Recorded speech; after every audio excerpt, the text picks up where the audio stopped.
2 अक्टूबर 2024 को यानी गांधी जयंती के दिन प्रशांत किशोर अपनी पार्टी लॉन्च करते हैं, जन स्वराज पार्टी। प्रशांत किशोर ने आज अपनी नई पार्टी लॉन्च कर प्रशांत किशोर ने अपनी पार्टी का ऐलान कर दिया। किशोर ने पटना में लॉन्च की जन स्वराज पार्टी।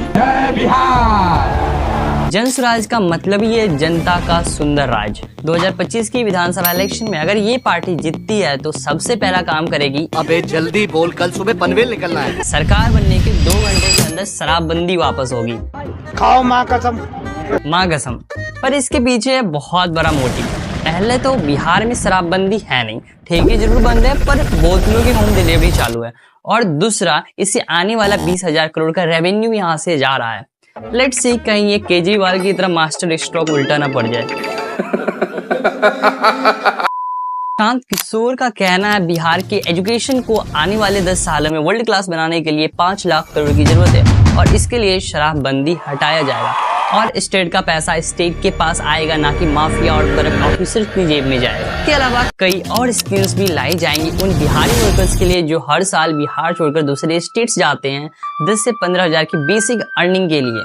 अभी तो ये हालत है बिहार आने वाली ट्रेन्स की।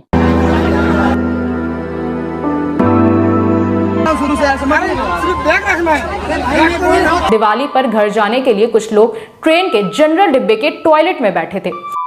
और क्या होगा जन स्वराज पार्टी का कॉन्स्टिट्यूशन, कैसे नॉमिनी का चुनाव किया जाएगा, क्या सब मुद्दे होंगे जिस पर जन स्वराज चुनाव के अखाड़े में उतरेगी और क्या जन स्वराज जीत भी पाएगी या नहीं। पर ये सब जानने से पहले थोड़ा पास्ट में चलते हैं जहां से इस मुहिम की शुरुआत हुई थी। 1 मिनट थोड़ा और पीछे जाते हैं और जानते हैं प्रशांत किशोर के बारे में। 1977 को बिहार के रोहतास डिस्ट्रिक्ट में प्रशांत किशोर का जन्म हुआ। इनके पापा श्रीकांत पांडे एक फिजिशियन है, वही माँ सुशीला पांडे एक होम मेकर। इन्होंने लखनऊ में ग्रेजुएशन किया और हैदराबाद में पोस्ट ग्रेजुएशन। प्रशांत किशोर की मार्क्स काफी अच्छी थी, उनको बोर्ड्स में 148 मार्क्स मिले थे आउट ऑफ 150। कॉलेज के बाद प्रशांत किशोर यूनाइटेड नेशन के पब्लिक हेल्थ प्रोग्राम से जुड़ते हैं, पोलियो इरेडिकेशन प्रोग्राम के लिए बिहार जाते हैं और फिर हैदराबाद, जहां उनकी मुलाकात उनकी होने वाली वाइफ जानवी दास से होती है। वो एक डॉक्टर हैं। प्रशांत किशोर के मैनेजिंग स्किल को देखते हुए यूनाइटेड नेशंस के इंडिया लेवल ब्रांच पे उन्हें बुला लिया जाता है और फिर यूनाइटेड नेशन के हेडक्वार्टर जाने का मौका मिलता है और अपनी फैमिली के साथ प्रशांत किशोर न्यूयॉर्क शिफ्ट हो जाते हैं। 8 साल तक यूनाइटेड नेशन के लिए प्रशांत किशोर काम करते हैं और सबका दिल जीत लेते हैं। फिर 2011 की बात है जब प्रशांत किशोर ने एक माल न्यूट्रिशन पर रिसर्च पेपर लिखा जिसमें 4 डेवलप्ड स्टेट का कंपैरिजन था और उसमें इन्होंने गुजरात को लास्ट पोजीशन पर रखा। इस पेपर से इन्फ्लुएंस होकर उस टाइम के गुजरात के सीएम नरेंद्र मोदी ने प्रशांत किशोर को इनवाइट किया और कहा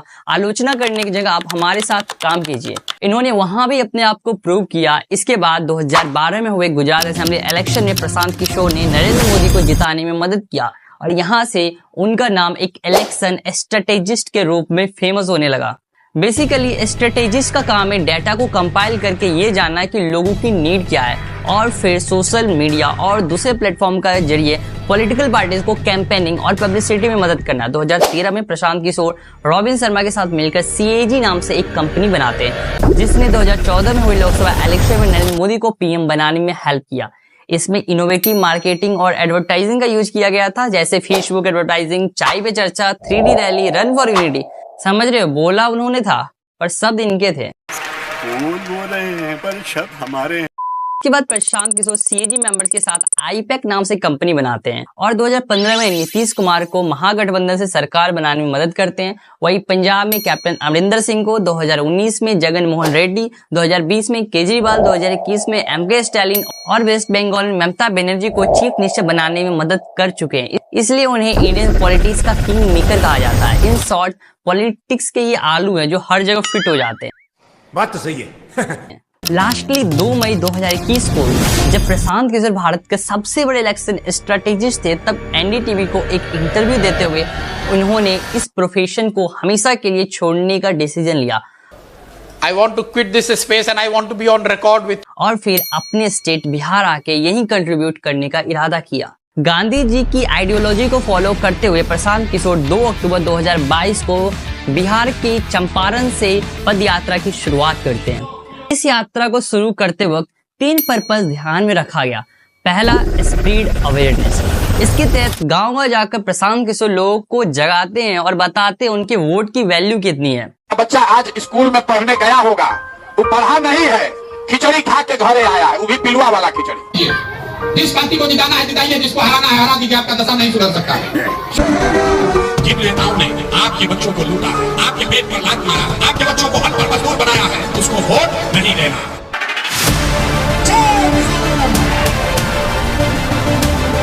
सेकेंड पर्पज था फॉर्मिंग पार्टी। इसके तहत हर पंचायत से जो योग्य लोग हैं और जिनके अंदर जज्बा है बिहार को बदलने का, उनकी एक टीम तैयार की जाए।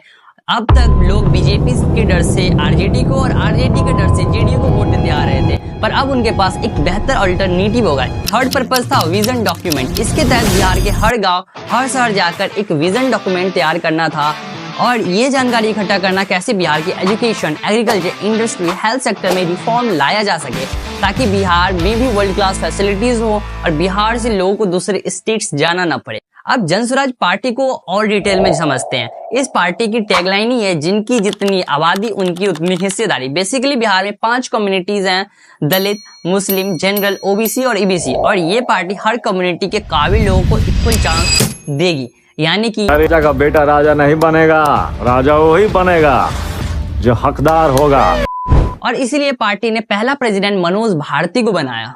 कार्यवाहक अध्यक्ष के तौर पर मनोज भारती जी, जो अनुसूचित समाज के हैं, लेकिन ये प्रशांत किशोर से ज्यादा काबिल आदमी। इसके अलावा पार्टी में कई काबिल लोग हैं। सिर्फ ड्राफ्टिंग कमेटी को देखें तो इसके सारे मेंबर्स रिटायर्ड आईएएस ऑफिसर्स हैं। कई नामी चेहरे इरिस्पेक्टिव ऑफ ऑल कम्युनिटी इस पार्टी का हिस्सा हैं। जन स्वराज पार्टी की कॉन्स्टिट्यूशन की बात करें तो इसमें 5 मेजर प्रिंसिपल्स हैं।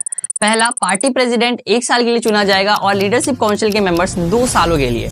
दूसरा, नॉमिनी को पार्टी मेंबर्स नहीं बल्कि लोग चुनेंगे, जैसे अमेरिका में इलेक्शन से पहले चुने जाते हैं। तीसरा, राइट टू रिकॉल सिस्टम होगा। मींस जो भी इलेक्टेड मेंबर अगर जनता को सेटिस्फाई नहीं कर पा रहा है अपने काम से, तो उसको 2.5 साल के टेन्योर के बाद ही रिजाइन देना पड़ेगा। चौथा, हर कम्युनिटी के लिए पार्टी में इक्वल डिस्ट्रीब्यूशन होगा। 70 सीट्स ईबीसी के लिए रिजर्व्ड हैं, जिनकी पॉपुलेशन बिहार में 36% है। वही वीमेन के लिए 40 सीट्स रिजर्व्ड होंगे। पांचवा, ये पार्टी यूथ इन पॉलिटिक्स को बढ़ावा देगी और 1 लाख यूथ को ट्रेन करेगी फ्यूचर पॉलिटिशियन बनने के लिए। जन स्वराज के 3 मुद्दे होंगे। पहला, शिक्षा, जिसके बारे में ऑलरेडी हम लोग वीडियो के स्टार्टिंग में डिस्कस कर चुके हैं। दूसरा, बिहार छोड़कर बाहर जाने वाले मजदूरों के लिए बिहार में ही रोजगार की व्यवस्था करना। तीसरा मुद्दा है नीतीश कुमार, जो 60+ लोगों को 600 रुपए दे रहे हैं, उसको बढ़ाकर 2000 पेंशन कर दिया जाएगा। 2025 के विधानसभा इलेक्शन में सारे 243 सीट्स पर जन स्वराज पार्टी अपने उम्मीदवार को उतारेगी। जन स्वराज के लिए जितना आसान नहीं होगा, क्योंकि आरजेडी, जेडीयू और बीजेपी का पिछले 30 सालों से दबदबा रहा है। पर यह भी बात सही है कि सारी पार्टी ने अब तक बिहार को सिर्फ बर्बाद किया और अब बिहार की जनता एक नए नेता, एक नई पार्टी को खोज रही है जो उनको सम्मान दिलवा सके और बिहार को टॉप स्टेट्स में गिनती करवा सके।